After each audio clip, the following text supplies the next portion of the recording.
नमस्कार मंडळी, स्वाद आपल्या घरचा या रेसिपी चॅनलवर तुम्हा सर्वांचे अगदी मनापासून खूप खूप स्वागत आहे. आज आपण बटाट्याची भजी तयार करणार आहोत. अजिबातही सोडा, तांदळाचं पीठ किंवा तेल कसलाही वापर न करता अगदी दिवसभर छान टम्म फुललेली राहतील अशी आपण गुबगुबीत अशी बटाट्याची भजी तयार करणार आहोत. तुम्हाला अगदी साधी सोपी अशी एक ट्रिक सांगणार आहे, त्यामुळे तुमची भजीसुद्धा छान दिवसभर अशीच फुललेली राहतील आणि अजिबातही भजी तेलकट होणार नाही. चला तर मग रेसिपीला सुरुवात करूया. आणि रेसिपी तुम्हाला आवडली तर एक लाईक करून चॅनललाही सबस्क्राईब करायला विसरू नका. तर इथे बघा, मी 2 मध्यम आकाराचे बटाटे घेतलेले आहेत आणि हे बटाटे आपल्याला सर्वात आधी याची साल काढून घ्यायची आहे. आणि साल काढून झाल्यानंतर हा बटाटा आपल्याला लगेचच पाण्यामध्ये ठेवायचा आहे. सुरुवातीलाही मी बटाटे स्वच्छ धुवून घेतलेले आहेत. आणि त्यानंतर आता बघा, एक छोटं भांडं घेतलं, त्यामध्ये पाणी घालून घेणार आहे. असं केल्यामुळे बटाटा आपला लाल पडत नाही. बटाट्यामध्ये स्टार्च असल्यामुळे बटाटा हवेच्या संपर्कात आल्यानंतर तो लगेचच लाल पडतो. तर आता आपण बघा, जसे वेफर्स तयार करतो, चिप्स तयार करतो, त्याच पद्धतीने आपल्याला याचे चिप्स तयार करायचे आहेत बटाट्याचे. आणि उभा बटाटा आपल्याला पकडायचा आहे हातात. तर इथे बघू शकता, असे मस्त आपले हे चिप्स तयार झालेले आहेत करून. तुम्ही अगदी सुरीनेही तयार करू शकता, पण ते थोडे जाड होतात. बघा, अगदी असा वाकवल्यानंतर चिप्स आपला तुटला गेलेला नाही, म्हणजे फार जास्त हा जाड किंवा अति पातळसुद्धा करायचा नाही. तर आपण जशी चिप्स तयार करतो त्याच पद्धतीने तयार करायचं. आणि आता हे जे आपण चिप्स तयार केले, हे स्वच्छ आपल्याला 2 पाण्याने धुवून घ्यायचे आहेत. एक एक चिप्स छान असा मोकळा करून. आता परत यामध्ये स्वच्छ पाणी मी घालून घेतलेलं आहे. आणि आता हे चिप्स आपल्याला सुकवून घ्यायचे आहेत. हे असेच न वापरता एका कॉटनच्या कापडावर आपल्याला हे थोडे सुकू द्यायचे आहेत, म्हणजे यातलं पूर्ण पाणी छान असं सुकल्या जाईल. बघा, इथे मी एक कॉटनचा कापड अंथरून घेतलेला आहे. त्यावर एक एक करत चिप्स असे सुकवून घेतलेले आहेत. आणि दुसरा कापड घेऊन बघा, त्याला व्यवस्थित वरच्या बाजूने सुद्धा याचं पाणी पुसून काढायचं असं. म्हणजे पूर्ण पाणी निघून गेल्यामुळे आपण जेव्हा बेसनपिठाच्या मिश्रणामध्ये बटाटा छान असा बुडवून घेणार आहोत, तेव्हा याला बेसनपीठ छान चिकटून राहणार आहे. पाणी जर असेल तर बेसनपीठ निघून जाईल. आता जोपर्यंत आपले बटाट्याचे चिप्स चांगले असे सुकतात, तोपर्यंत बेसनपीठ आपण भिजवून घेणार आहोत. तर 1 वाटी मी इथे बेसनपीठ घेतलेलं आहे. आता आपल्याला यामध्ये काहीही न घालता सुरुवातीला फक्त पाणी घालायचं आहे. तर यामध्ये थोडं थोडं करत पाणी आपल्याला घालून बेसनपीठ भिजवून घ्यायचं आहे. त्यामध्ये गुठळ्या अजिबातही राहू द्यायच्या नाही. आणि पाणी एकदम न घालता थोडं थोडं घालत जायचं, म्हणजे जेणेकरून बेसनपीठसुद्धा छान व्यवस्थित भिजल्या जाईल.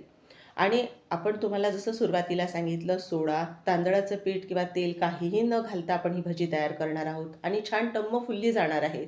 तर इथे आपण तीच ट्रिक वापरणार आहोत. आपल्याला बेसनपीठ इतकं छान फेटून घ्यायचं आहे की त्याचा रंग हलकासा फिकट व्हायला पाहिजे. जितकं छान बेसनपीठ हलकं होईल, तितकेच छान तुमचे भजे फुलले जातील आणि ते भजी अगदी दिवसभर तसेच राहतील. आता कन्सिस्टन्सीसुद्धा बघून घ्या बेसनपीठाची. जास्त घट्टसर असं बेसनपीठ आपल्याला भिजवायचं नाही. तर हे असंच बेसनपीठ आपल्याला तयार करून घ्यायचं आहे. आता यामध्ये घालायचं आहे आपल्याला अगदी चिमूटभर एवढा हिंग.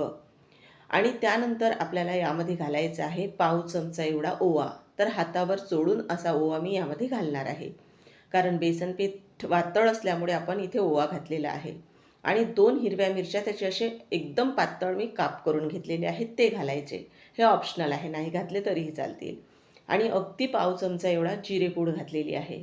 आणि त्याचबरोबर पाव चमचा एवढंच मी इथे धनापूड घातलेली आहे. जी आपण धनेपूडसुद्धा नाही घातली तरीही चालेल, पण छान लागतात भजी. आणि चवीनुसार लाल तिखट. तर आता इथे फक्त चुटकेभर एवढीच आपल्याला हळद घालायची आहे. फार जास्त हळद नाही घालायची. तर आता बघा, यामध्ये बारीक चिरलेली कोथिंबीर आणि मीठ जेव्हा मी घातलं तेव्हा कॅमेरा बंदच होता. तर ती क्लिप माझ्याकडून शूट करायचीच राहून गेली. तर आता बघा, सर्व छान आपल्याला एकत्र करून घ्यायचं आहे. आणि पूर्ण एकत्र करून घेतल्यानंतर बेसन पिठाची कन्सिस्टन्सी कशी आपल्याला हवी आहे हे परत एकदा सांगते, कारण सर्वात महत्त्वाचं आहे ते म्हणजे बेसन पीठ कसं आपल्याला भिजवायचं. जास्त जाड असेल बेसन पीठ तर भजी जी आहे ती नरम होतात काही वेळानंतर आणि त्यावर एक जाड असं कोटिंग राहतं. तशी भजी आपल्याला करायची नाही. बघा, मी एक चमच्यावर एक लाईन ओढल्यानंतर बेसन पीठ दोन्हीही भागातलं हललेलं नाही, अगदी व्यवस्थित सेट झालेलं आहे. म्हणजे बेसन पिठाची कन्सिस्टन्सी एकदम परफेक्ट आहे. तर आपल्याला बघा, आता चिप्ससुद्धा छान सुकलेले आहे, तेलही गरम झालेलं आहे. तर आता एक एक करत आपल्याला यामध्ये जी बटाट्याची भजी आहे ती छान एक एक करत सोडायची आहेत आणि मस्त मीडियम गॅसवर तळून घ्यायची. पण जेव्हा भजी तेलामध्ये सोडतो आपण तेव्हा तेल छान कडकडीत गरम असलं पाहिजे, तरच तुमची भजी छान फुलली जातात. तर इथे तुम्ही बघू शकता आता भजी छान फुलायला सुरुवात झालेली आहे. तर आता तुम्हाला छान अशा पिवळ्या रंगावर काढायची आहेत किंवा हलकासा त्याला लालसर रंग येऊ द्यायचा आहे. त्या रंगावर आवडीने तुम्ही ही भजी काढू शकता. तर आता ही दुसऱ्या बाजूनेही छान मी अशीच तळून घेते. आणि आता इथे गॅसची स्पीड मी मीडियमच ठेवलेली आहे आणि मीडियम स्पीडवरच आपल्याला ही भजी तळून घ्यायची. सुरुवातीलाच तुम्ही जास्त गॅसची जर स्पीड ठेवली तर भजी तर फुलली जातील, पण नंतर ती भजी थोड्या वेळानंतर बसली जातील. ती भजी फुललेली राहणार नाहीत. तर आता बघा ही छान तळून झालेली आहेत भजी. आता आपण ही एका झाऱ्यामध्ये काढून घेणार आहोत. म्हणजे जास्तीचं तेलही निघून जाईल आणि भजी तेलकट होणार नाहीत. आता व्यवस्थित मोठ्या झाऱ्याने असं तेल झारून घ्यायचं केव्हाही आणि एक एक भजा तुम्ही इथे बघू शकता छान फुलल्या गेलेला आहे. आता चाळणीमध्ये आपण काढून घेणार आहोत आणि आता परत आपण गॅसची स्पीड वाढवलेली आहे. तेल कडकडीत गरम करून घेतलं आणि नंतर मग आपल्याला ते मीडियम स्पीडवरच तळून घ्यायची आहेत भजी. तर परत आता दुसरी बॅच जी आहे तीसुद्धा आपण तळून घेणार आहोत आणि कढईमध्ये एकाच वेळी जास्त अशी भजी घालायची नाही. त्यांना हलकीशी थोडी स्पेस तिथे भेटायला पाहिजे. त्यामुळे ती बघा छान फुललीही जातात आणि जास्तच जर तुम्ही भजी घातली तर तेलाचं टेम्परेचर आहे ते सुद्धा कमी होतं. तर तेलाचं टेम्परेचर जर कमी झालं तर भजीही तेलकट होतात आणि ती छान फुललीही जात नाही.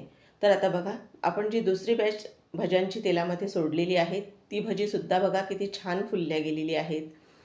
तर आता यांनाही छान रंग आलेला आहे. तर आपण हे काढून घेणार आहोत आणि मी जितकीही भजी केली तितकीही भजी बघा एकापेक्षा एक छान अशी फुलल्या गेलेली आहे. आता इथे परतही दुसरी भजी घालून घेतलेली होती तेलामध्ये. ते सुद्धा फक्त मी तुम्हाला तळणं इथे दाखवलेलं नाही. तर इथे आता आपण सर्वच जी भजी आहेत ती तळून घेतलेली आहेत आणि भजी बघा किती छान दिसत आहेत. तर आता तुम्हाला तोडूनही दाखवते म्हणजे आतूनही किती पोकळ तयार झालेली आहेत भजी. तर तुम्हीसुद्धा नक्की ही रेसिपी एकदा करून बघा आणि तुम्हाला आजची ही रेसिपी आवडली असेल तर एक लाईक करून चॅनललाही सबस्क्राईब करायला विसरू नका. तर आता भजी आपण मीडियम गॅसवर तळलेली आहे त्यामुळे ही भजी आतपर्यंत छान जो बटाटा आहे तो शिजल्या गेलेला आहे. बटाटा अजिबातही कच्चा राहिलेला नाही. तर तुम्हाला ही रेसिपी कशी वाटली नक्कीच कमेंट करून सांगायला विसरू नका. पुन्हा भेटूया. तोपर्यंत धन्यवाद.